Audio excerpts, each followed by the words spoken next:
Reformed thinking. Welcome to the deep dive.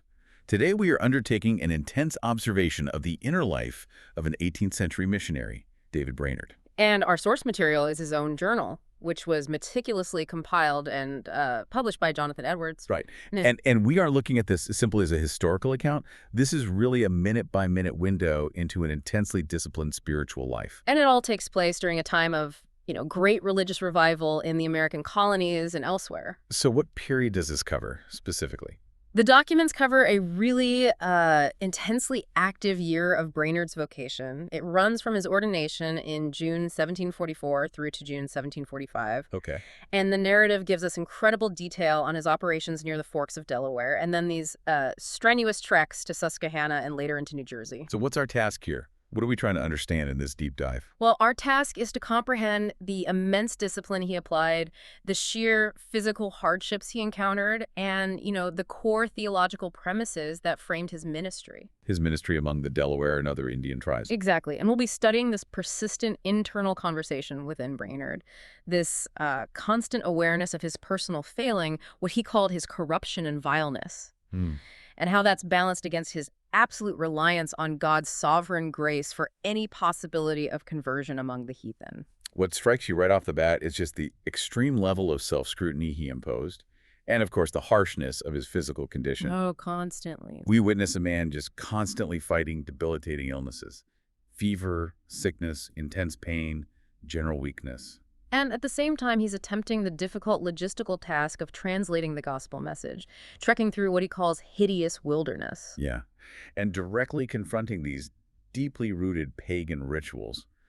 This deep dive is going to offer some valuable insights into historical piety. I think so. And it will help us reckon with the astonishing personal toll that was associated with these early missionary efforts. So let's set the scene. It's June 1744. Brainerd has just been ordained. This should be a moment of, soaring spiritual victory. He should be physically ready to begin his vocation. But the source material immediately introduces a conflict. He's trying to get out the door, but his body just rebels. That tension is immediate, and it's defining for the entire year. If you look at that week of June 13th through the 19th, he starts by dealing with administrative tasks. Writing a report, I believe. Yeah, an account of Indian affairs to send to supporters in Scotland. But his intended departure for Delaware is immediately delayed by severe illness. How severe are we talking?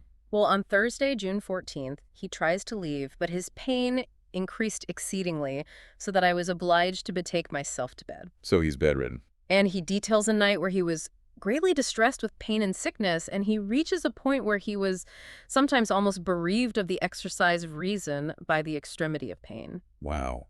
We're talking about an intense physical crisis here. This could be life-threatening, really, given the medical capabilities of the 18th century. Absolutely. But what's so remarkable is how he immediately theologizes this sickness. He doesn't see it as a frustrating impediment to his work. No, that theological filtering is essential to understanding Brainerd. He doesn't complain about the delay at all. He actually finds the illness in itself to be an act of divine mercy. Mercy, how so? He records that he often admired the goodness of God, that he did not suffer me to proceed on my journey, and to be sick, by the way, among strangers. So he's grateful to be sick where he is. Right. He saw this confinement among friends where he was tenderly used as proof that God intermingles much mercy with all my afflictions and toils. That's classic Reformed thinking, isn't it? Every experience, even suffering, is measured by the yardstick of God's benevolent sovereignty. It is. And the constant companion to his sickness, he writes, was that he still enjoyed some sweetness in things divine. So he's already operating in this compromised physical state, but he finally reaches the Forks of Delaware by June 24th. What's his immediate experience when he starts the mission work? Well, upon arrival, he says he was extremely feeble, scarce able to walk. Barely able to walk. And despite this, he immediately visited my Indians and took much pains to instruct them, labored with some that were much disaffected to Christianity. The sheer weight of the assignment just settles on him immediately. It does. He said he was much burdened with the weight and difficulty of my work. This wasn't just a job description for him. This was a spiritual struggle for the souls of men who were resistant to his message. It sounds like a moment where human strength completely fails, which then forces his understanding of God's sovereignty to become his only spiritual mooring. That's the definition of it. Brainerd believed, as the Westminster Standards affirm, that the human will is bound by sin. It can't convert itself. So simply presenting rational arguments wasn't going to be enough. No, completely insufficient. The source states his whole dependence and hope of success seemed to be on God, who alone I saw could make them willing to receive instruction. And the interesting thing is that this knowledge didn't lead him to just sit back and wait. No, it drove him to ceaseless, specific prayer. He records that his heart was much engaged in prayer, sending up silent requests to God, even while I was speaking to them. So his preaching was also an act of interior pleading. He's asking for the Holy Spirit to intervene at the same time. A simultaneous act, yes.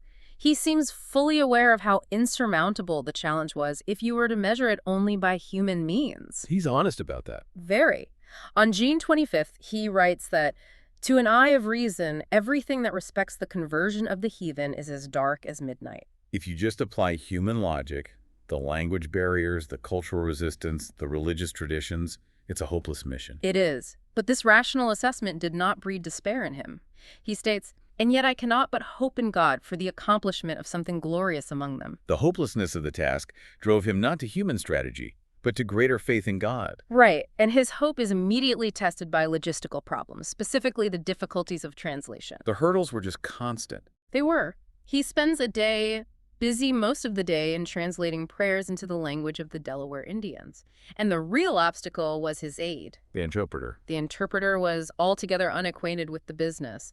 I mean, can you imagine the frustration of trying to convey subtle theological ideas like the nature of Christ or repentance through an unskilled translator? It would be nearly impossible. Yeah. And this just compounded his physical feebleness. It did. He notes he was discouraged by the difficulty, yet God supported me. The spiritual work was always buttressed by divine assistance, right in the middle of human failure. And he manages to sustain this fragile hope by connecting his efforts to the larger narrative arc of Scripture. He gives himself a historical perspective. Yes, he gains a strengthening of faith on June 26th by observing the wonderful assistance God afforded his servants Nehemiah and Ezra in reforming his people and reestablishing his ancient church. We should pause here for a moment and really consider that reference. Nehemiah and Ezra weren't typical evangelists. No, they were rebuilders. They were tasked with reestablishing the social, political, and spiritual structure of a community after exile. And Brainerd saw himself as doing something similar. Exactly. He wasn't just preaching to individuals. He was laying the spiritual groundwork for a future church structure among a people who had none. This broad historical vision allowed him to pray with a fresh spirit. It did. He longed that God would purge me more, that I might be as a chosen vessel to bear his name among the heathens. And before the month is over, he defines his motivation with extreme clarity and severity.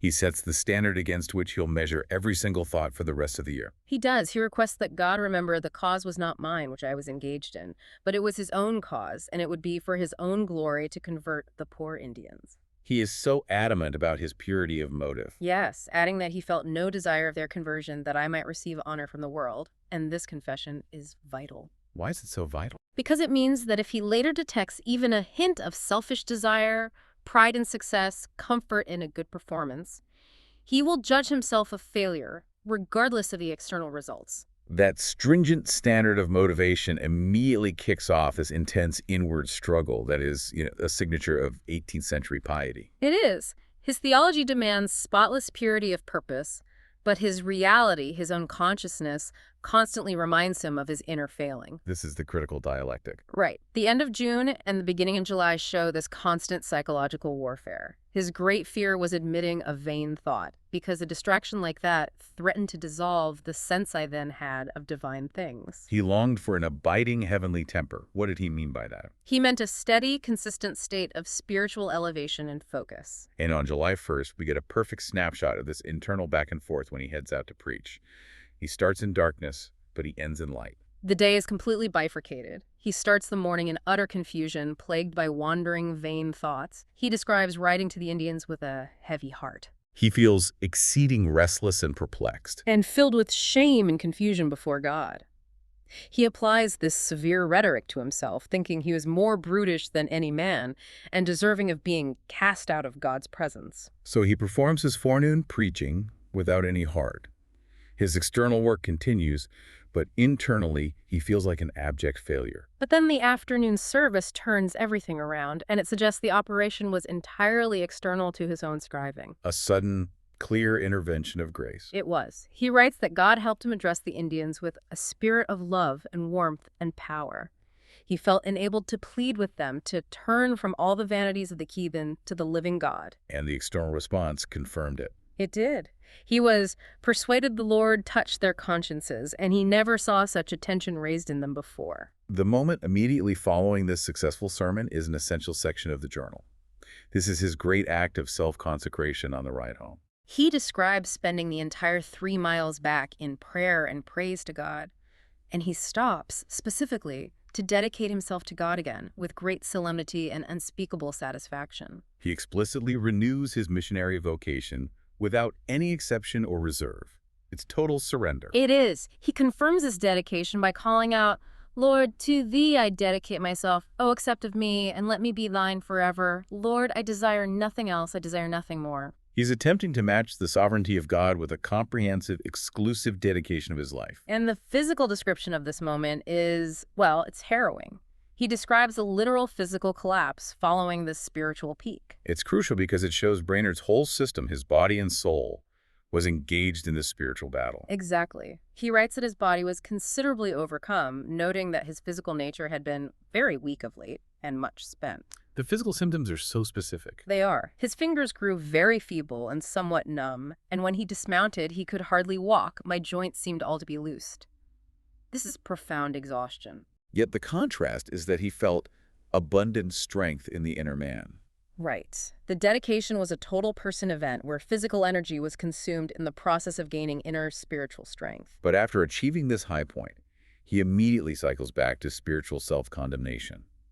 July 2nd through 6th illustrate this relentless burden of self-scrutiny. This is the rigor of Brainerd's spiritual culture. The stronger his sense of God's goodness and holiness, the more acutely he felt his own sinfulness. He was sunk down under a load of sin and guilt for what he saw as living so little to God, especially after such recent mercy. He describes his bitterness of spirit by reason of his vileness and corruption, going so far as to claim there was not one creature living so vile as I. He demands purification. He longs to be washed and purged as with hyssop, a reference to the Old Testament rituals. And this self-hatred, paradoxically, was the mark of authenticity in his theological system.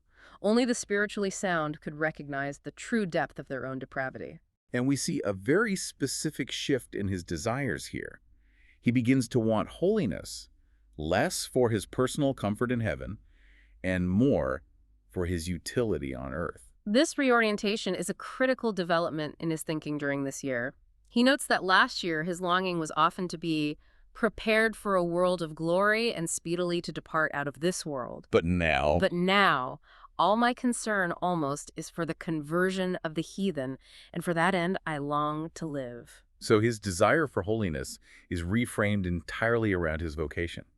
He wants to be holy so that he might become an able minister of the New Testament. It moves his primary focus from individual salvation toward a communal missionary vocation. This intense spirituality provides the context for his unique approach to prayer, which often takes the form of arguing with God based on divine reputation. Right. On July 9th, he felt strengthened to advocate for God's cause, arguing that it was his own cause and it would be for his own glory to convert the poor Indians. This is the highest level of Calvinistic prayer, isn't it? Making God's glory, not human need, the chief reason for action. It is, and he verifies his sincerity again, stating he felt no desire of their conversion for personal honor. This sincerity provided him enormous latitude in prayer. He also expresses this intense spiritual kinship with saints of the past. His soul was exceedingly united to the saints of ancient times as well as those now living. This sounds less like intellectual admiration and more like genuine communion. Yeah, he wasn't just reading history. He was feeling a melted affection for the company of Elijah and Elisha. Precisely. His interior life had completely superseded his physical location and his era. His mind was dwelling in the company of the heroes of the faith, and he was desperately seeking to join their ranks of dedicated service. The combination of his absolute dedication and his focus on God's glory brings us to a dramatic event on July 21st. His ministry directly confronts the reality of paganism. He received some deeply disturbing news. The Indians intended to hold an idolatrous feast and dance the following day. And this ritual, in Brainerd's eyes, was a direct affront to God. It was an act of worshiping devils. Yes, and the news plunges him immediately into anguish. He felt a conscientious obligation to intervene and break up the gathering, but the danger and his physical weakness made the prospect daunting. He responds to this crisis not by mounting his horse, but by withdrawing into a period of intercessory agony. And again, the physical symptoms of this spiritual battle are just astonishingly severe. He sought strength from above in solitude. He writes that he was exceedingly enlarged, and my soul was as much drawn out as ever I remember it to have been in my life or near.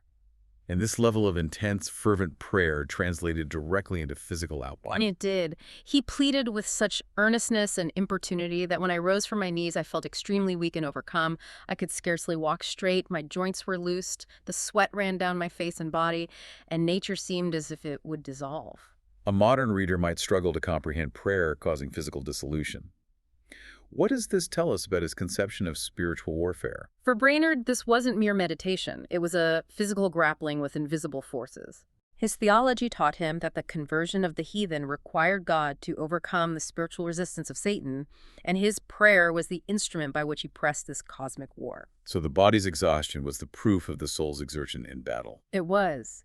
And he confirms his pure motivation, stating he was wholly free from selfish ends. He cried earnestly that God would appear to vindicate his own cause. He appealed directly to God. Yes, that he preferred him above my chief joy. All temporal cares vanished. Holiness of heart and life and the conversion of the heathen to God were the only things of considerable importance. And the next day, Sunday, July 22nd, he carries this spiritual readiness into the field. He woke up still burdened and prayed before he even got out of bed, then withdrew to the woods for more prayer. He offered up himself afresh to God for life or death, for all hardships. He reaches the Indians who are in the middle of their frolic. But through what he records as divine goodness, he successfully persuaded them to break up their ritual and attend his preaching. But the lack of an immediate spiritual breakthrough after this victory opened the door to immediate, devastating temptation. That's the counterattack. Seeing nothing of the special power of God among them, no tears, no visible conviction, Satan exploited the vulnerability. He was buffeted with cursed suggestions, questioning God's very reality and capability. There is no God, or if there be, he is not able to convert the Indians before they have more knowledge. That's a fundamental test of faith. It questions the basis of his entire vocation. It does. Yet he writes that he was mortified to all the world and was determined still to wait upon God. The ensuing month, August 1744, illustrates the sheer physical and mental attrition of his work. He's constantly moving, constantly focused on the task. He rides westward over a hideous mountain to preach to new Indians. He notes that God does not allow him to comfort himself with any thoughts of returning to friends or enjoying worldly ease. His only contentment is in the work itself. It is. He feels more of the spirit of a pilgrim on earth than perhaps ever before, which reflects the psychological dislocation caused by constant travel and minimal fixed comfort. And then, the constant physical stress breaks him completely again. He enters a period of profound melancholy and weakness. His health collapses severely. He describes a season of distressing weakness where he could not stand, sit, nor lie with any quiet, accompanied by sickness and faintness. His mind suffered equally, becoming stupid and without any kind of affections towards all objects. This is the 18th century description of debilitating depression or extreme physical burnout. He felt perplexed, thinking he lived for nothing, yet he lacked the strength to do anything he considered productive. This is where he offers that striking analogy about feeling adrift, which perfectly captures the helplessness of his mental state. It's a powerful insight into the paralysis of depression under the pressure of intense piety. He compared himself to a man who has all his estate embarked in one small boat, unhappily going adrift down a swift torrent. The owner sees his entire livelihood just floating away. And Brainerd realized that he dare not lament, because the emotional stress would worsen his bodily disorders. So he was forced to divert himself with trifles. To think of trivial, mundane things. Which immediately led to intense guilt about the misimprovement of time, despite the fact that he was physically and mentally incapable of spiritual exertion. It was a cruel cycle. Physical collapse led to mental triviality, which led to spiritual self-condemnation. Exactly. This intense spiritual environment culminates in September 1744 when Brainerd directly challenges the traditional spiritual leaders of the tribes, the powwows. He discovered that some Indians were afraid to embrace Christianity, lest they should be enchanted and poisoned by some of the powwows. This was a genuine life-or-death fear rooted in their spiritual worldview. Brainerd, operating on the conviction that he was protected by the one true God, publicly challenged these powers of darkness. He asked them to do their worst upon me first. It's immense public courage. Given his intense self-scrutiny regarding spiritual pride, how did he justify this bold action? He goes to great lengths to ensure his motive was pure. He states that this action was not done for self-aggrandizement. No, he understood that the honor of God was concerned in the affair. His desire for his own preservation was not personal. It was for a testimony of the divine power and goodness and of the truth of Christianity, and that God might be glorified. He was stepping forward as a champion, risking illness or death to prove, visually and publicly, that the power of Christ was superior to the spiritual forces of the heathen. Brainerd's ministry was defined by persistent motion. October 1744 starts his major logistical endeavor, the trek to Susquehanna, and this journey vividly demonstrates the physical hazards he faced. He travels with his colleague, Brother Byram, his interpreter, and 2 chief Indians. Even before setting out, his piety dictates his mindset. He prays specifically that he would not forsake the fountain of living waters for the broken cisterns of temporary comfort he might find with friends on the way. His spiritual fixation was total. Even while facing extreme physical distress. Right. And the environmental descriptions are chilling. He characterizes the terrain as the most difficult and dangerous traveling by far that ever any of us had seen. Lofty mountains, deep valleys, and hideous rocks. And this physical struggle was punctuated by a severe financial and logistical blow. The accident with his horse underscores the sheer isolation of his work, His horse broke its leg in the rocks. requiring him to kill it. And this happened about 30 miles from any human dwelling.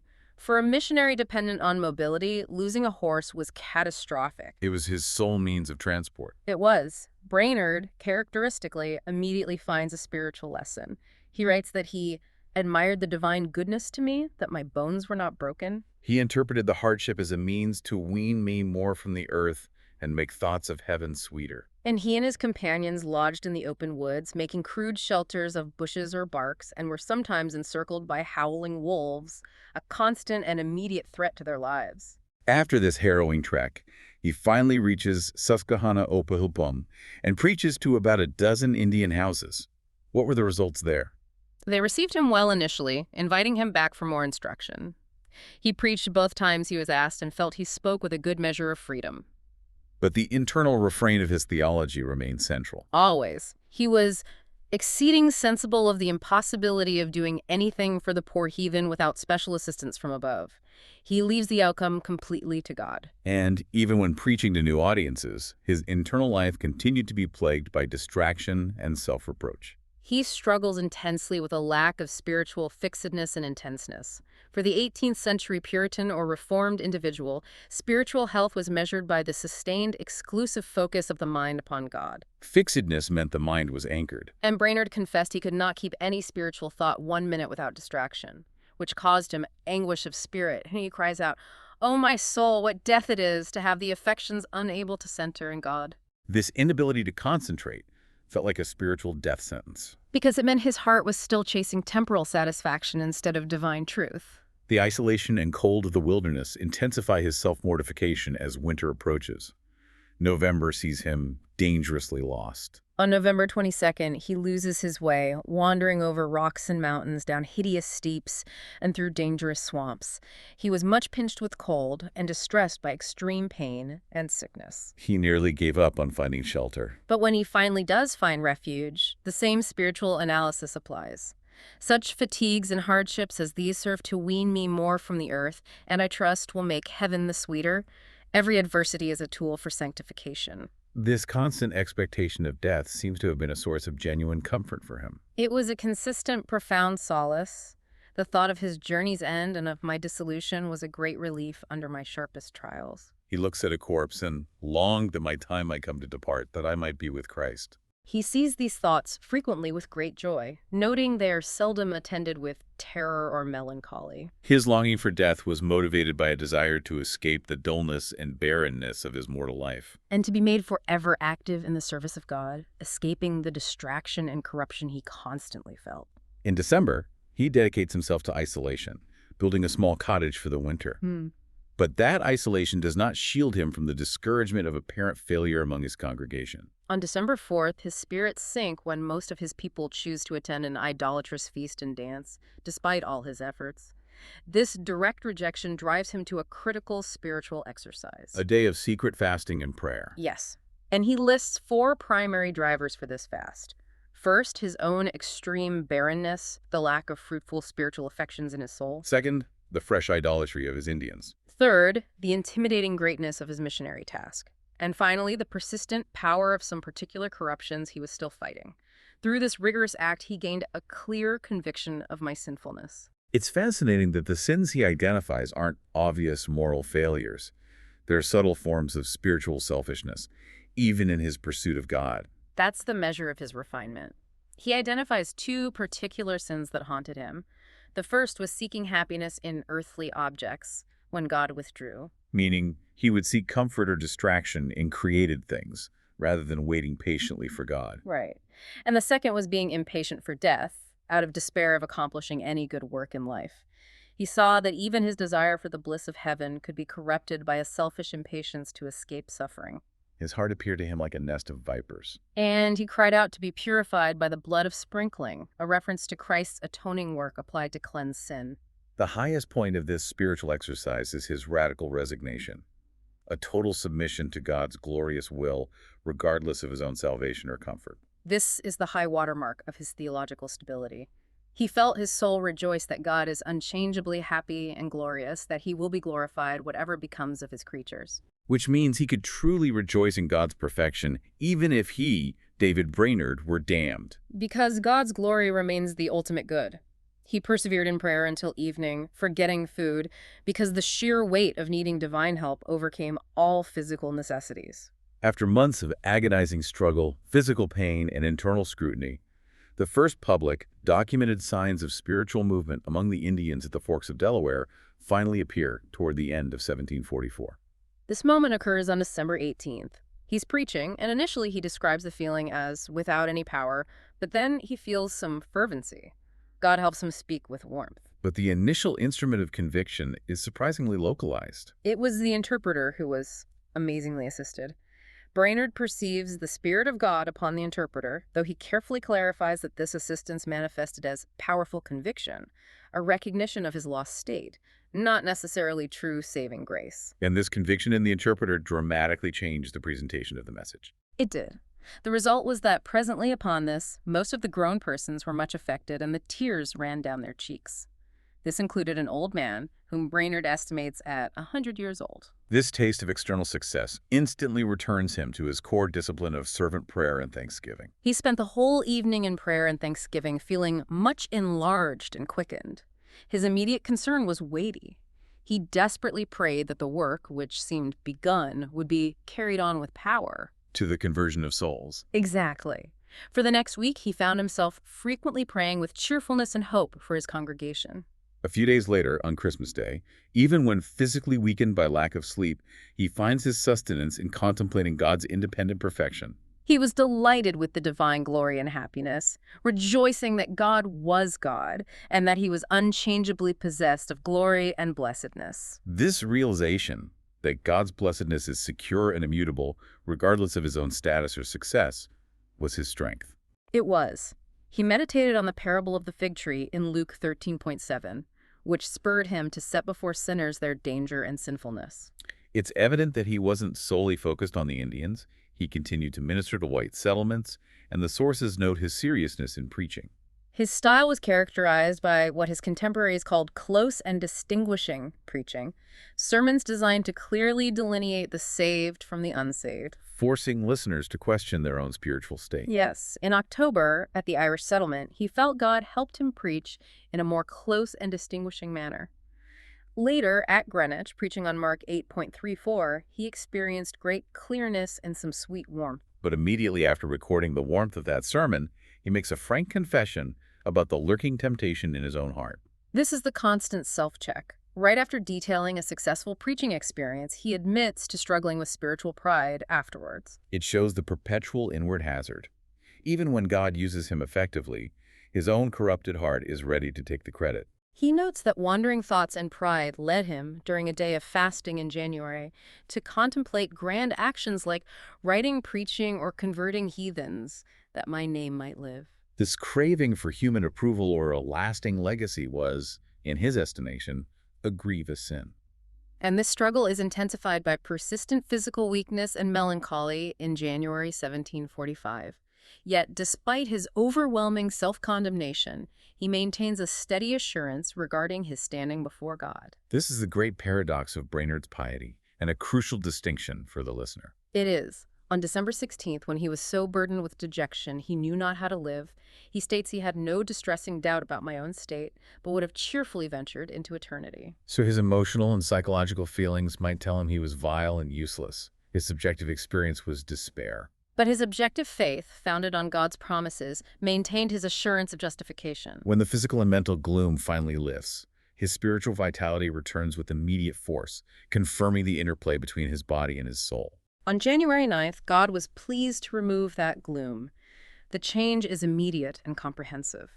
Things that of late appeared most difficult and almost impossible now appeared not only possible, but easy. He was now quite willing to live and undergo all trials. And crucially, his longing for heaven persists, but now it is framed again in terms of service, that I might glorify God in a perfect manner. Every affliction is either a temptation to make him despair or an instrument used to refine his spiritual zeal. As we move into the spring of 1745, Brainerd encounters a moment of personal reckoning after visiting a dying man, which solidifies his complete resignation regarding mortality. On February 11th, following the sick man's death, Brainerd entered a state of extreme solemnity. This led to what he called universal mortification to all created objects. Everything earthly lost its value and attractiveness. He describes contemplating his own death, seeing himself dead and laid out and enclosed in my coffin and put down into the cold grave, with great solemnity but without terror. He uses this experience to put all earthly life into its proper transient perspective. He reflects directly on 1 Corinthians 7, concluding, "The time is short, for the fashion of this world passeth away." With this complete detachment from the world, his focus shifts directly to the core of the gospel message. He gains a sweet sense of the free grace of the gospel while meditating on John 7:37, and he longed to proclaim that unearned grace to the entire world of sinners. This fresh zeal for free grace leads to a memorable outdoor preaching event just a few days later. On February 17th, he preaches to white settlers in the wilderness upon the sunny side of a hill. This assembly was composed of people who traveled up to 20 miles to hear him. And using that text from John 7, the invitation to grace, he felt enabled to speak with great freedom and fervency. He notes the immediate emotional effect. There were many tears in the assembly, and I doubt not but that the Spirit of God was there. He also arrives at a major theological realization about his own methodology for holiness, realizing he was relying too much on self-effort.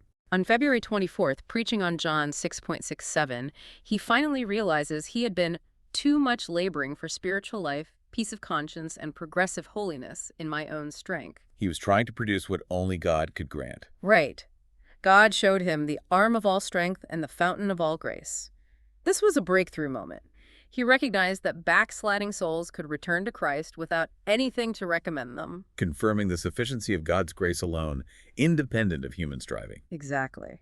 Then, in March 1745, he undertakes one of his most massive undertakings of this year, a 600-mile round trip to New England.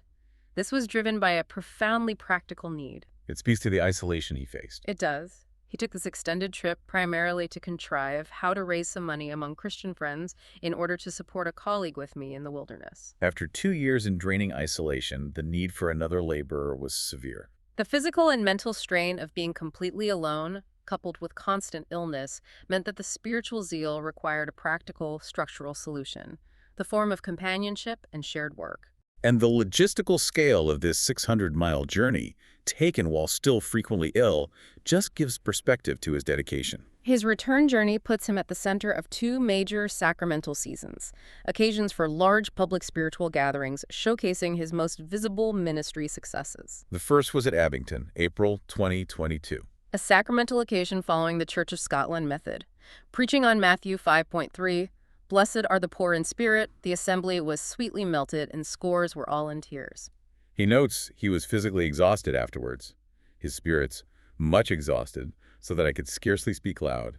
Yet he rejoiced in the visible work of grace. And the second, at Neshaminy in June 1745, appears to have been an outpouring of historic scale, a peak moment in the Great Awakening. He assists at Mr. Beatty's sacramental occasion, preaching to a crowd estimated to be 3,000 or 4,000 people. Speaking without a prepared script, extempore, on Isaiah 53.10, "Yet it pleased the Lord to bruise him," the word was attended with amazing force. Many scores, if not hundreds, were much affected. So that there was a very great mourning, like the mourning of Hadadrimmon. This biblical reference, Hadadrimmon, refers to a massive national lamentation for a great loss, suggesting the emotional conviction was widespread, deep, and public. It's so important to recognize that even after such spectacular public results, his internal humility and self-scrutiny never waver. Immediately following that monumental success, he writes that in the evening he could hardly look anybody in the face because of the imperfections I saw in my performances in the day past. While God was clearly using him to affect thousands, Brainerd's focus remained on his own defects and inability to perform perfectly.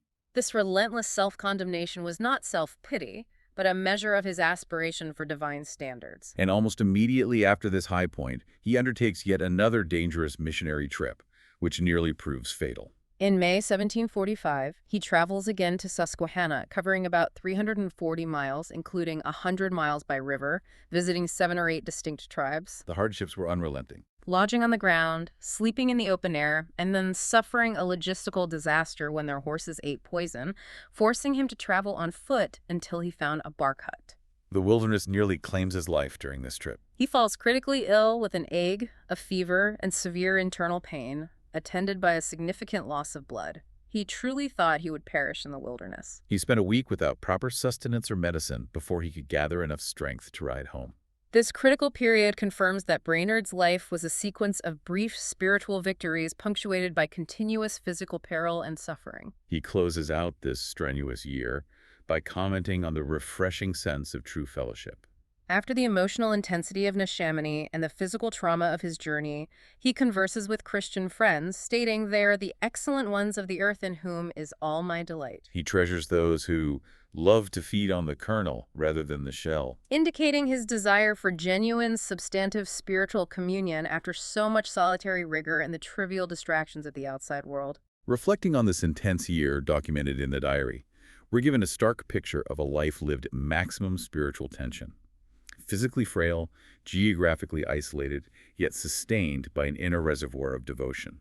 He maintained his vocation because he rested his expectation of success entirely on God's revealed arm. And his struggles with self-loathing, the quick return of spiritual pride, and his impatience for death only underscore the demanding standard of piety he applied to himself. Which continuously directed him away from his own merits and toward divine grace. I think the listener should take note of the total dependence Brainerd illustrates. He shows us that major external success, the widespread visible conviction at Neshaminy, was directly related to his hidden life of agonizing, strenuous prayer.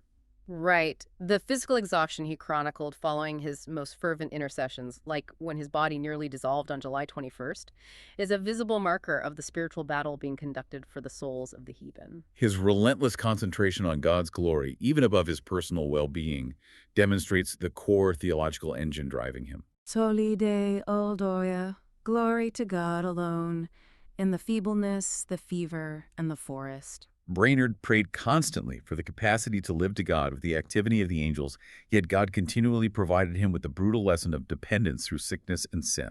The question for us, looking at his life, is this. In our own vocations, how does the reality of human weakness, whether physical fatigue, mental stagnation, or spiritual failure, become, ironically, the instrument that compels absolute reliance on divine grace, allowing God's strength to be manifestly visible? It's a vital observation when we look at the difference between mere activity and true efficacy.